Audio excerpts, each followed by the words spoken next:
السلام علیکم ورحمۃ اللہ وبرکاتہ۔ الحمد للہ رب العالمین والعاقبۃ للمتقین والصلاة والسلام علی اشرف الانبیاء والمرسلین نبینا محمد وعلی آلہ وصحبہ اجمعین ومن تبعهم بإحسان إلى يوم الدين أما بعد،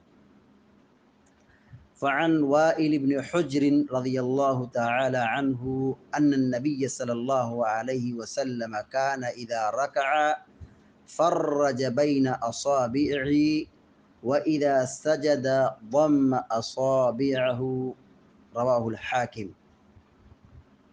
بلوغ المرام من ادلۃ الاحکام کی حدیث نمبر 237 ابھی آپ کے سامنے پڑھی گئی ہے۔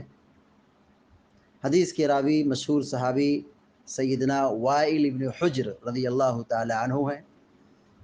وہ بیان کرتے ہیں ان النبی صلی اللہ علیہ وسلم کان اذا رکع فرج بین اصابعہ۔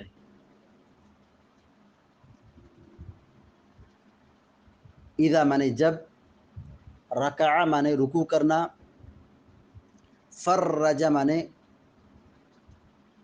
کشادہ کرنا۔ فرج یفرج التفریج کے معنی ہوتا ہے کشادہ کرنا۔ فرج بین اصابعہ، بین مانے درمیان، اصابع مانے انگلیاں، اصبع انگلی جمع اصابع، اصابع مانے انگلیاں۔ ان النبی صلی اللہ علیہ وسلم کان اذا رکع، اللہ کے نبی صلی اللہ علیہ وسلم جب رکوع کرتے تھے، کان اذا رکع جب رکوع کرتے تھے، فرج بین اصابعہ اپنی انگلیوں کے درمیان کشادگی کرتے تھے، یعنی انگلیوں کو کھلی رکھتے تھے۔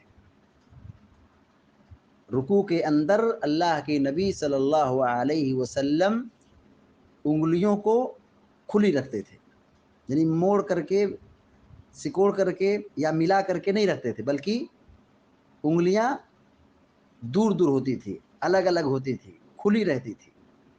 فرج بین اصابعہ، آپ اپنی انگلیوں کے درمیان کشادگی کرتے تھے، یعنی انگلیوں کو کھلی رکھتے تھے۔ وَإِذَا سَجَدَ ضَمَّ أَصَابِعَهُ، وَإِذَا مانے جب، سجدہ مانے سجدہ کرنا، ضم ضم یضم مانے ہوتا ملانا، ملانا مطلب انگلیوں کو ملانا، ضم اصابعہ اپنی انگلیوں کو ملانا۔ وَإِذَا سَجَدَ ضَمَّ أَصَابِعَهُ، اور جب آپ سجدہ کرتے اپنی انگلیوں کو ملا دیتے، یعنی سجدے میں انگلیاں کھلی رہتی، رکوع میں انگلیاں کھلی رہتی، لیکن سجدے میں جب جاتے تو کھلی نہیں رہتی، بلکہ انگلیاں آپس میں ملی رہتی تھی، یعنی انگلیوں کے درمیان گیپ نہیں رہتا تھا، کشادگی نہیں رہتی تھی، انگلیاں کھلی نہیں رہتی تھی، بلکہ انگلیاں آپس میں ضم رہتی تھی، ملی رہتی تھی۔ رواہ الحاکم، اس حدیث کو امام حاکم رحمہ اللہ نے بیان کیا ہے۔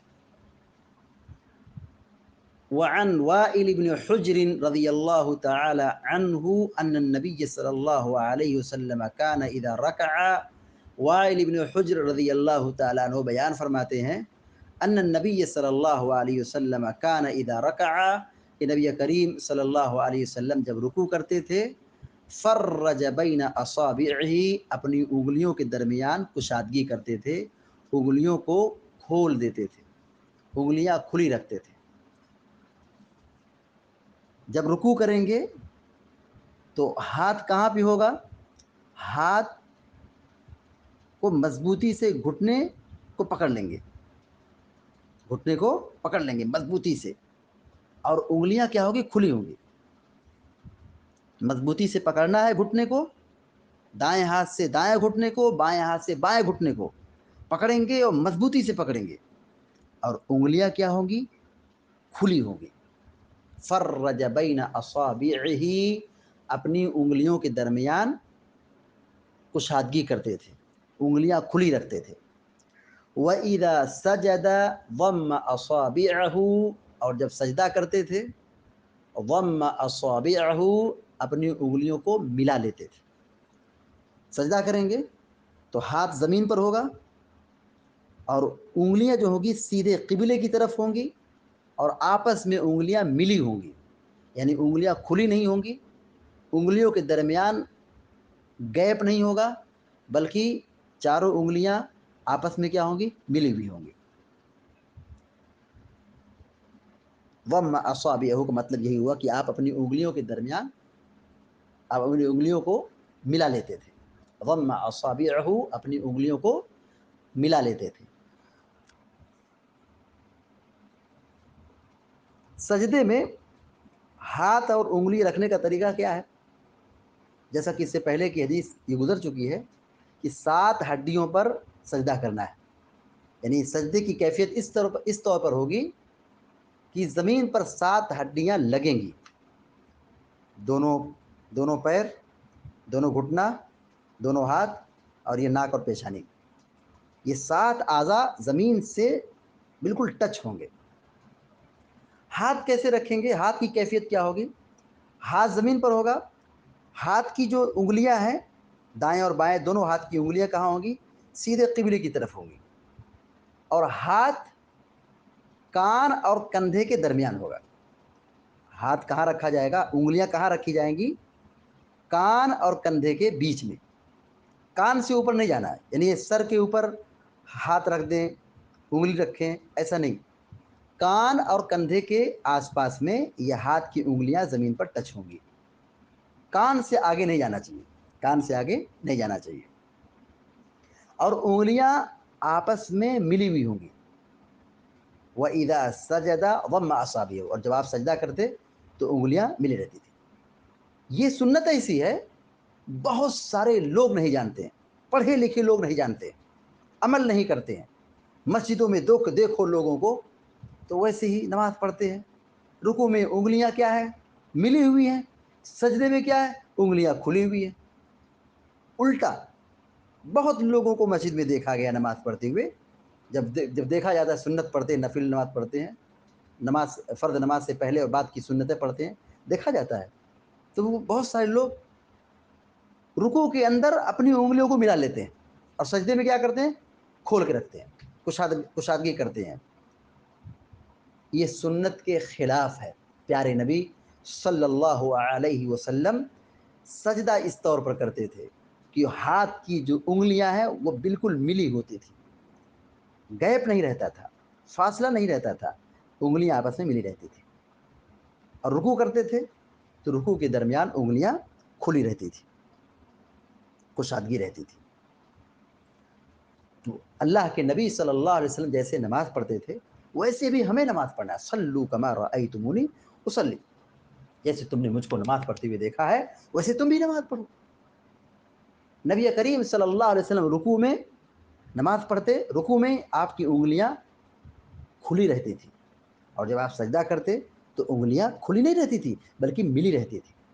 تو ضرورت ہے کہ پیارے نبی صلی اللہ علیہ وسلم کی سنت کی روشنی میں رکوع سجود ادا کیا جائے، نماز اسی طور پر ادا کیا جائے جیسے اللہ کے نبی صلی اللہ علیہ وسلم ادا کرتے تھے.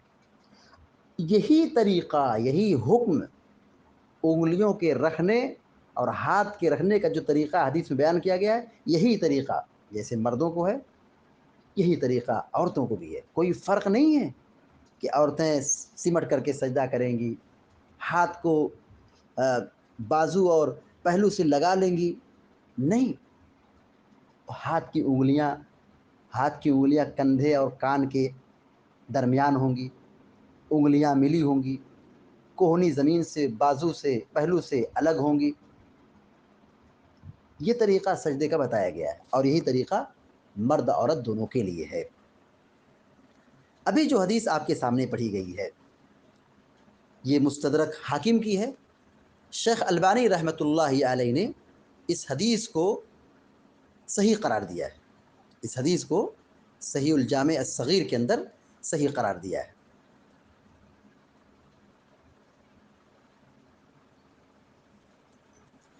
تو حدیث کیا ہے؟ صحیح ہے. معلوم کیا ہوا رکوع میں ہاتھ کی انگلیاں کھلی ہوں گی اور سجدے میں ہاتھ کی انگلیاں ملی ہوں گی، ہاتھ کی انگلیاں سجدے میں ملی ہوں گی۔ اس حدیث سے جو بات معلوم ہوئی، نمبر 1، اللہ کے نبی صلی اللہ علیہ وسلم بشر تھے۔ پہلی بات کیا معلوم ہوئی؟ بشر تھے۔ کیسے معلوم ہوا؟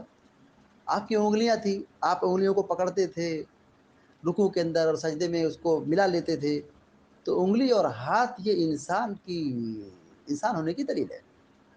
پہلی بات کیا معلوم ہوئی؟ نبی صلی اللہ علیہ وسلم بشر تھے، انسان تھے۔ دوسری بات یہ معلوم ہوئی، رکوع میں ہاتھ کی انگلیاں